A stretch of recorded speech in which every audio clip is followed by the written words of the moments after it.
Hi everybody, it's 8:20 p.m. on February 9th, 2017, and this is your podcast, Under the Visor. I'm going to start off with a little music as usual by Bad Sons, a group that I just discovered, and the song is called Salt.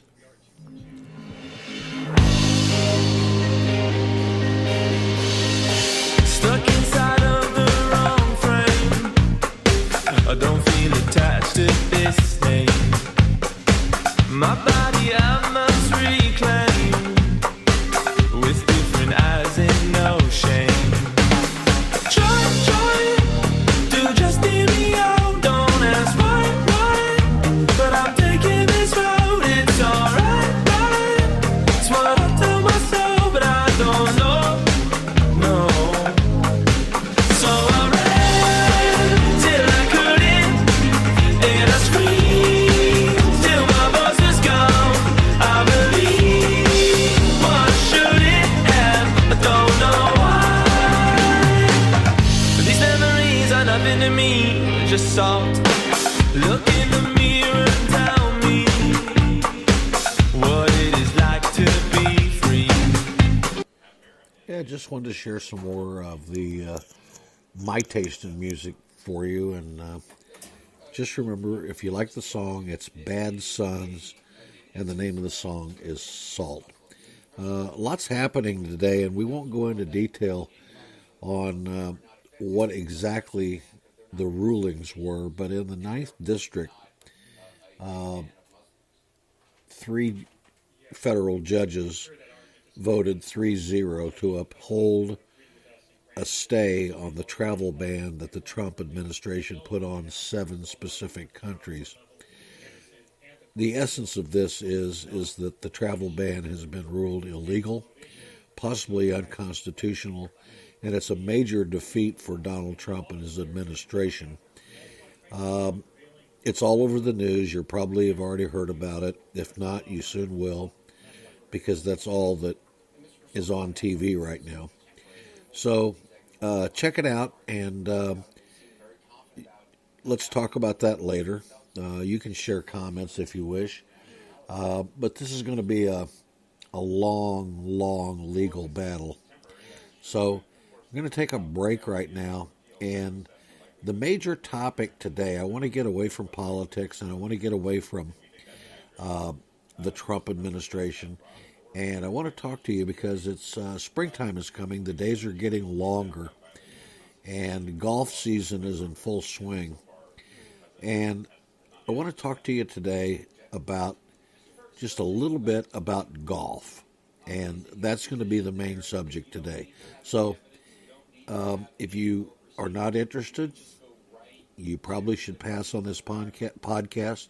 But if you'd like to learn something about golf and how to play better, that's what today's show will be about. Be right back.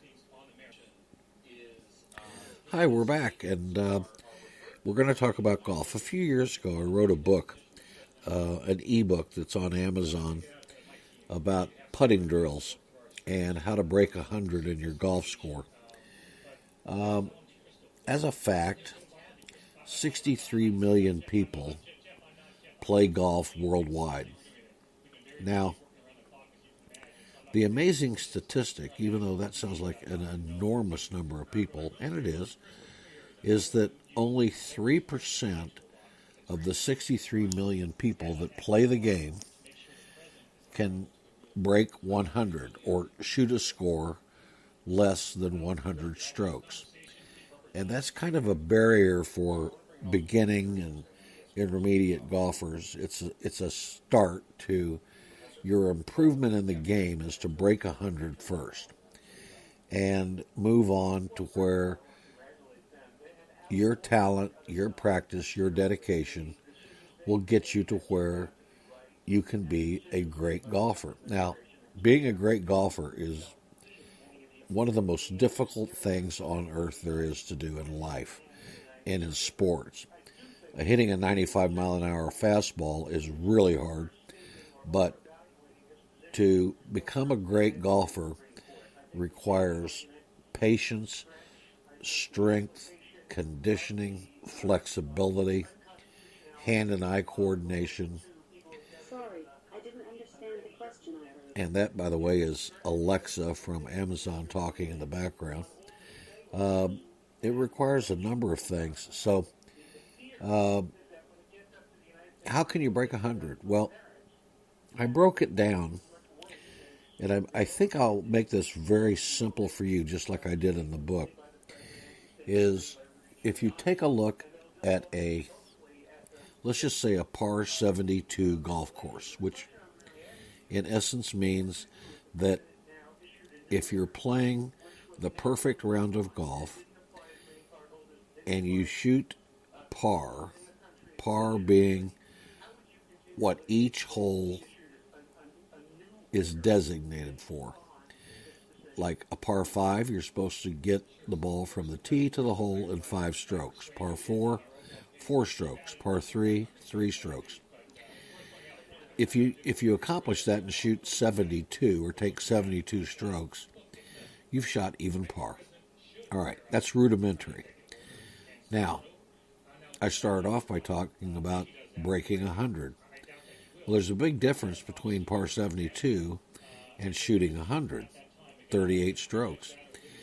So you say, how do you get to par? Well, all the things I said before through practice. But here is the number one consideration that I like to talk to people about when I'm coaching golf or talking about golf with people or even writing about it as I have, is that if you just took a course that is a par 72 and on every par 5 you got on in regulation. What does regulation mean? Regulation means that you hit your drive, you hit your second shot, you hit your third shot, and you're on the green. That's a green in regulation. That's 3 shots to get onto a par 5, and then regulation 2 putts while you're on the green, and you have 5 strokes, par 5. The same is true with a par 4. You're to hit your drive, hit your second shot onto the green, 2 putts, par 4, regulation.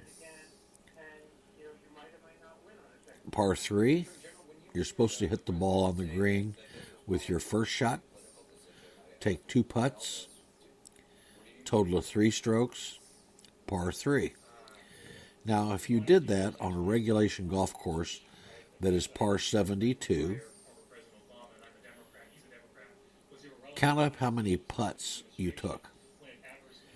You take 2 per hole times 18 is 36. Let's do a little math. You just shot an even par 72, which is, according to the USGA, the United States Golf Association, the perfect round of golf. You've done it perfectly. You've hit every green in regulation, whether it's a par 5, a par 4, a par 3. You've taken 2 putts to get the ball into the hole.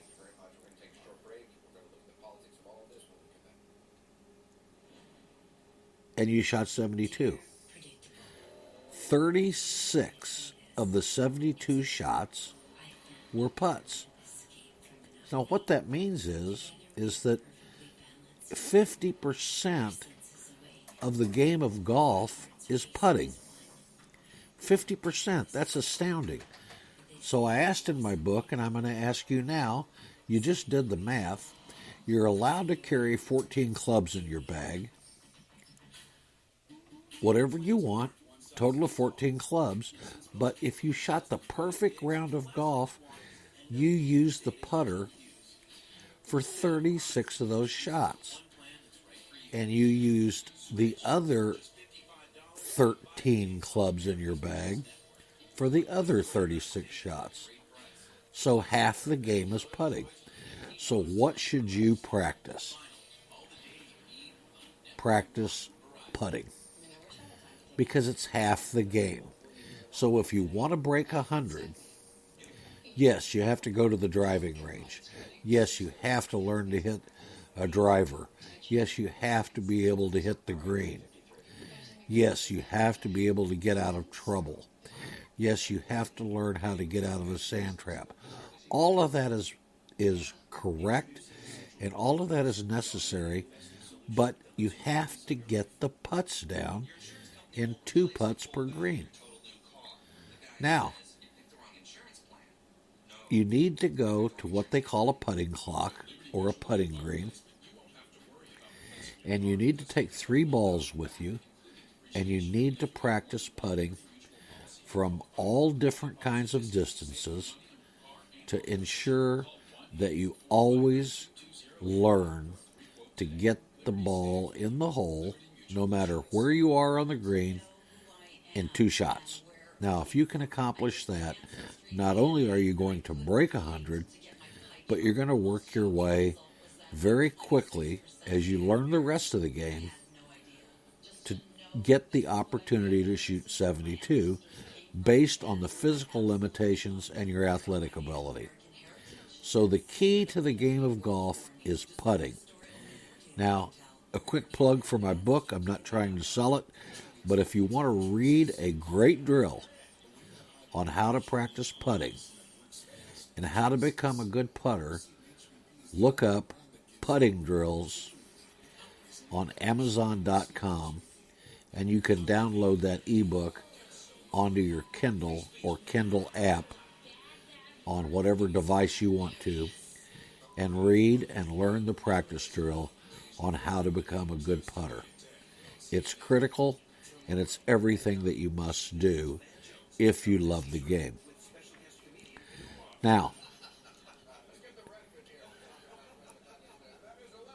the best way to learn to putt is to take, as I said, take 3 balls, get on a putting green, and roll the ball to the hole.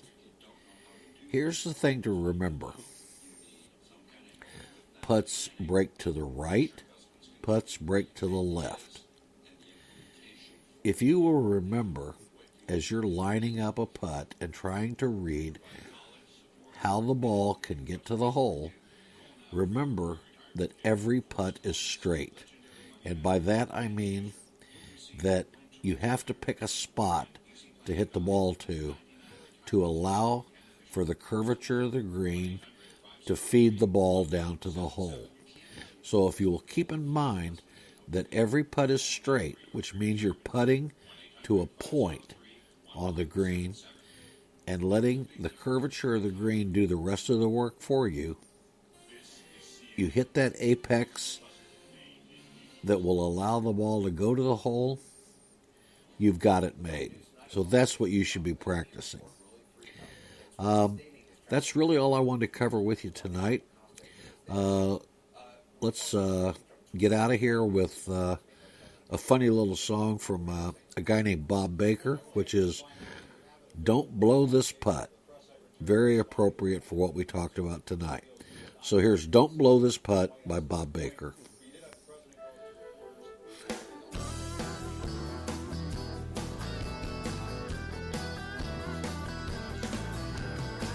On the 18th hole, I measured it good. A 6-foot putt was all that stood between me and a 75, my all-time best. I'd shot 2 under on the front 9. In all my years, I never felt so fine, so hot, so precise before. And now I whispered my mantra, don't blow this putt. Whatever you do, don't blow this putt. Whatever you do, don't blow this putt. So whatever you do, don't blow that putt. Love to hear from you. Look forward to seeing comments and trivia questions will be coming soon. It'll be trivia night, so have a great night. We'll see you later. Thanks.